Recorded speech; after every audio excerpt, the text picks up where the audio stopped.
Salut à tous et bienvenue sur cette vidéo hebdomadaire. Alors aujourd'hui on va traiter du sujet du timelapse pour faire de belles vidéos de vos impressions image par image, ce qui est assez impressionnant à voir en vidéo. Voilà, donc je vous montre cette astuce sur Prusa Slicer, mais c'est applicable sur d'autres slicers. Notamment j'ai testé sur Cura, ça marche. Les autres j'ai pas testé mais ça devrait marcher. La condition c'est qu'il y ait la possibilité de rajouter un G-code entre les couches. Le principe du timelapse c'est qu'on va faire une pause, on va dégager la tête d'impression au moment du cliché photo, ce qui va donner un rendu assez sympa puisqu'on va voir les couches s'accumuler au fur et à mesure des clichés. Alors on va commencer direct, donc on va tout de suite aller alors là, simplement, c'est une configuration simple de la Gitech A20M. Donc, je renvoie sur les vidéos précédentes si vous voulez peaufiner au niveau de vos réglages de G-code de début et G-code de fin. Je les réexplique pas. Donc voilà, ça c'est une config qui marche bien.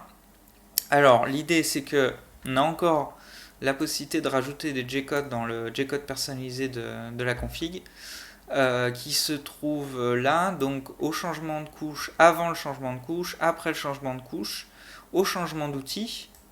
Donc ça peut donner des choses intéressantes si on a besoin au changement d'outil de paramétrer autre chose. Et pour les impressions séquentielles. Alors ça j'en parlerai aussi certainement dans une autre vidéo de l'impression séquentielle parce que c'est quelque chose que Prusa a intégré qui est très intéressant pour imprimer de la pièce série mais pièce par pièce. Donc on revient là-haut, G-code de début, G-code de fin, G-code avant changement de couche, après changement de couche. Alors avant changement de couche, après changement de couche, il y a une petite différence, mais c'est vraiment pas grand chose. C'est simplement avant le changement de couche, vous allez avoir le G-code qui va s'exécuter même avant la première couche. Et celle après le changement de couche, vous allez avoir le G-code qui va s'exécuter après même la dernière couche qui a été imprimée. Voilà, c'est une petite différence, mais je crois que ça se place exactement au même endroit, de toute manière, dans le G-code. Alors, moi, j'ai directement paramétré une imprimante avec l'option du timelapse. Donc voilà, hop, donc ça m'a rajouté dans le G-code avant changement de couche quelques petites lignes de code. Donc je vais les détailler, je les explique, hein. Bon, en même temps, il n'y a rien de très complexe parce que ça ressemble beaucoup au G-code de fin que j'avais montré avec le bip, évidemment, puisque je m'en servais à la base pour les clichés photos. Et après, je vous explique aussi le logiciel que j'utilise sur le smartphone pour pouvoir prendre le cliché photo. Ma combine permet d'utiliser simplement son imprimante sans autre option et un smartphone pour faire des timelapses. Alors, ces lignes. Donc, M211 S0. Moi, c'est parce que je fais une pause au-dessus du bassin de purge, donc en dehors du plateau. Donc, j'enlève mes soft stop, donc qui sont les sécurités informatiques de butée. Ensuite, je repasse en position relative. Donc là, position relative, ça c'est parce que je vais faire une rétraction juste après. Juste après, donc je rétracte. Donc là, on est toujours au-dessus de l'impression. Ça se fait très très vite ces lignes-là. On revient en position absolue puisqu'on va donner des coordonnées. On se déplace au-dessus du bassin de purge, donc avec un X-95, un Y200. Donc là, on ravance le plateau à 200. Une pause. Alors, j'avais expliqué dans la vidéo juste avant, je crois, que G4 c'est une pause et le P, le temps en millisecondes. Donc là, 5000 millisecondes, on est à 5 secondes de pause. Alors pourquoi je fais une pause? Parce que je veux pas, voilà, je veux pas prendre le cliché tout de suite. C'est juste après, hein, avec la fréquence. Je fais une pause de 5 secondes. En plus, je viens de faire une rétraction, donc il y a un petit peu de filament qui va suinter, donc ça va permettre de couler proprement sur mon bassin de purge. Alors, on n'est pas obligé de mettre cette pause de 5 secondes, du coup, si vous voulez gagner du temps sur votre impression. Ensuite, un M300, donc c'est jouer une mélodie, enfin jouer un bip sur l'imprimante. Donc ça normalement, hein, toutes les imprimantes sont capables de le faire parce qu'il y a toujours un bip sonore, ne serait-ce que quand vous avez plus de filament, le détecteur de filament, ça sonne. Quand il y a une pause, ça sonne. Enfin voilà, donc vous avez toujours moyen, ça c'est un paramètre de Marlin et qui marche aussi sur RepRap, qui est d'office, donc M300. S800 c'est la fréquence, 800 Hz, hein, c'est un bip bon, voilà, qui n'est pas strident mais qui suffit à déclencher ma photo et le jouer pendant une seconde. Ensuite je refais une pause de 5 secondes, le temps que la photo se prenne sur le smartphone. Des fois il y a une petite latence entre la prise et il ne faudrait pas que la buse reparte avant que la photo soit prise. Donc celui-là, laissez cette pause là parce que elle est quand même importante pour pas que la photo soit foirée. Et ensuite donc on remet les soft stops, on se remet en position relative parce que je vais faire l'inverse d'une rétraction. Comme j'ai enlevé 6,5 mm juste au dessus, là je redonne 6,5. Je vais être au dessus du bassin, donc ça va dégueuler dans le bassin et après la lame, ma lame en silicone va nettoyer le reste. Donc je redonne du 6,5 et je me remets en position absolue. Voilà, et ensuite un G0 F6000 qui n'est pas forcément interprété par tous les slicers. Sur Prusa ça a l'air de fonctionner, mais sur d'autres, sur Cura ça fonctionne pas parce qu'il redonne un ordre de vitesse juste après. Donc bon, dans le doute je l'ai laissé. Donc c'est pour incrémenter une vitesse de déplacement au mouvement qui vient juste après. Voilà.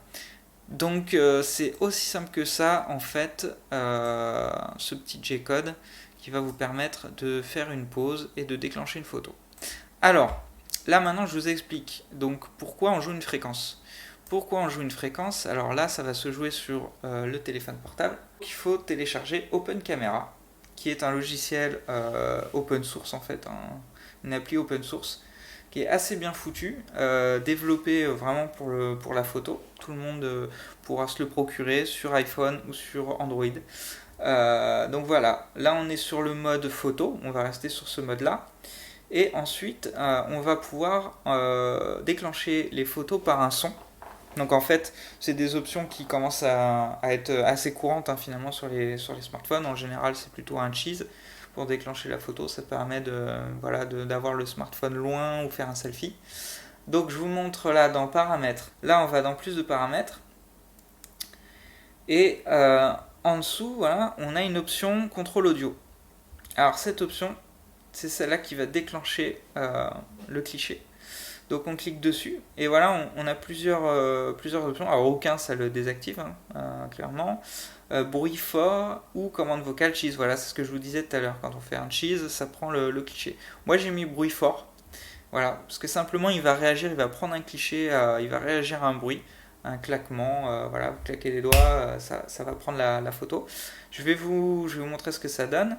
Et juste en dessous, en fait, il y a la sensibilité du micro qui est à régler. Si ça déclenche trop facilement, il faut augmenter la sensibilité à 0 ou à moins. Mais moins 3, c'est un réglage voilà, qui marche bien. Je reviens en arrière. Et là, ça ne veut pas forcément dire que c'est en route. Parce que là, même si je fais un bruit fort, ça ne va rien déclencher. En fait, il faut allumer le micro. Voilà, ici, en bas à gauche. Et là, ça va pouvoir prendre des photos. Alors là, il en a pris une d'office parce qu'il a dû repérer que j'avais fait un bruit. Voilà. Il est assez sensible. Et donc là, voilà. Donc il y a une petite latence quand même entre les clichés. Bon là, quand vous aurez une couche à imprimer, du coup, il y aura assez de temps. Mais là, il repère bien, il prend une photo à chaque son. Voilà, donc c'est ça qui va permettre de faire des clichés et pas une image vidéo qui va être super lourde à traiter pour faire du stop motion. Ça va vous permettre d'alléger vraiment la mémoire et puis de traiter facilement dans un logiciel de montage vidéo. Bon, après, il suffit juste de mettre le smartphone sur un trépied, de viser le plateau. Alors, le plateau visé avec les coordonnées qu'on a rentrées là, hein, bien sûr, parce que c'est ces coordonnées qui vont se mettre en pause, donc le -9,5 et Y200, il faut voir ce que ça donne avec le Y200, où ça place le plateau par rapport au portique, qui est quelque chose de cohérent et de joli. Et puis bah voilà, vous n'avez plus qu'à déclencher votre impression et à prendre des jolies photos. Je vais vous montrer quand même ce que ça donne sur le plateau en virtuel. Donc là on a l'imprimante classique, on découpe. Et on va aller cocher, donc on va se mettre plutôt dans type de fonction. Et on va aller cocher les déplacements. Voilà, ça permet de voir. Donc là, au début de l'impression, en fait, le 0, enfin non, c'est même pas le 0, ça doit être le moins 9,5 du départ, il est là. Le x-9,5 il est là. Et la buse, elle va attaquer l'impression, voilà, elle va commencer par là. Elle va faire le tour et après elle va attaquer à l'intérieur. Et là on voit en bleu les déplacements. Donc on voit qu'en plus il est cohérent dans ses déplacements, il n'a pas fait un truc un peu aléatoire. Bien que ça peut poser des problèmes parce que s'il passe au-dessus, là il risque de ripper un peu sur le remplissage. Enfin bon, ça c'est un autre sujet. Donc là on voit que le déplacement il reste vraiment sur l'imprimante et à la fin, comme mon G-code de fin finalement c'est presque une pause, il finit à cet angle là et il revient par là, donc ça doit être le X200, le Y200 et le X-9,5. Voilà, c'est ça. Ok, donc là tout est bon pour une impression sans le stop motion. Alors maintenant je vais remettre mon imprimante en stop motion, enfin en time-lapse. Tac, je découpe, et là voilà. Alors je remets en type de fonctionnalité, et là, on voit qu'à chaque couche, en fait, il va se déplacer, et il va aller au point ici, et en plus, on voit que les rétractions, elles sont bien faites ici. Ah oui, alors ça, chose importante, du coup, j'en ai pas parlé. Donc, sur le réglage de l'imprimante, donc on a ce G-code à rentrer, mais il y a un truc important aussi, c'est qu'au niveau des extrudeurs, il faut que vous mettiez de la rétraction au changement de couche. Voilà, rétraction au changement de couche. Donc là, cette option, elle est à cocher. C'est le seul truc avec le G-code qu'il faut bien. Alors moi, c'est parce que j'en ai pas, j'ai pas de rétraction au changement de couche en temps normal, mais peut-être que dans votre config vous avez une rétraction au changement de couche. Moi, je n'utilise pas la rétraction au changement de couche. Et surtout, ce qui est important, c'est de penser à changer sur tous les extrudeurs. Donc, si vous avez deux extrudeurs, il faut cocher cette option. Si je l'enlève que sur un seul, elle reste sur l'autre, quoi. Donc, vous ne faites pas avoir là-dessus. Alors, pourquoi c'est important la rétraction au changement de couche? Tout simplement parce que si vous n'avez pas de rétraction au changement de couche, il va partir, il faut que je le redécoupe du coup, voilà, il va partir à sa position de pause pour le cliché photo en tirant du fil. Et du coup, vous allez avoir des cheveux d'ange partout. Voilà, donc c'est important de le faire. Et au retour, comme moi, j'ai intégré une rétraction aussi dans le G-code et qui va essuyer la buse, normalement, il devrait revenir sans problème. Donc là, on voit que ça fonctionne bien. Tant que j'y suis sur Prusa, je vous montre aussi un petit truc en bonus. L'autre jour, on avait parlé des modificateurs donc d'impression, qui sont les options qu'on peut rajouter là. Modificateurs, voilà, de pouvoir faire une impression différente dans l'impression. On a aussi un truc qui est pas mal, qui marche dans les hauteurs de couches. Alors par exemple là on n'a qu'une seule couleur et si je voulais changer de couleur à une certaine hauteur, je pourrais le faire simplement en faisant un clic gauche sur le petit plus là et on peut changer d'extrudeur. Voilà, donc là ça veut dire qu'en fait il va me changer l'extrudeur à partir de cette couche là et passer d'une couleur à une autre. Ok, ça c'est pas mal, mais il y a encore mieux. Je vais l'effacer. Il y a encore mieux, c'est que si on fait un clic droit, on se rend compte qu'il y a beaucoup plus de choses que l'extrudeur qu'on peut changer. On peut ajouter des commandes spécifiques, G-code personnalisé. Voilà, et là, ça c'est vraiment sympa pour faire par exemple des tours de température.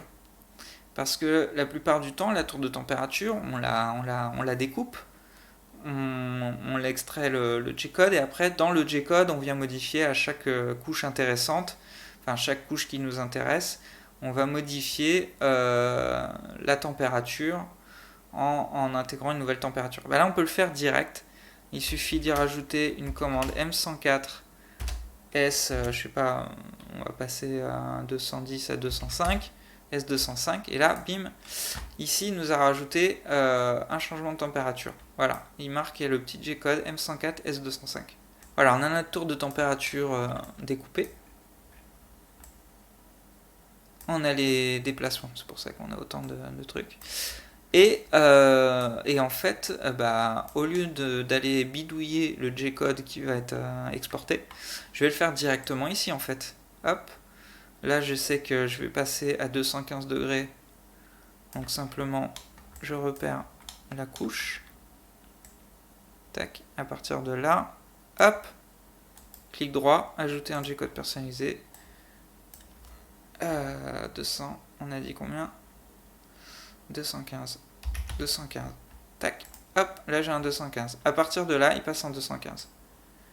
Ensuite, 210. Hop. Clic droit. Ajouter un G-code. 210. En plus, il garde en mémoire la commande. Bim. Et voilà. Et on pourrait faire ça sur toute la tour. Donc ce qui est bien, c'est que du coup, on peut s'enregistrer une config de tour de température pour tester nos prochains filaments. Simplement, on sauvegarde le projet, ça va tout sauvegarder. Sauvegarder le modèle, sauvegarder notre G-code personnalisé. Donc voilà, un moyen simple de faire une tour de température. Ça, c'était le petit bonus qui n'était pas prévu sur la vidéo. Voilà, j'espère que ça vous aura plu. Encore une fois, n'hésitez pas à vous abonner, à partager, et on se retrouve la semaine prochaine.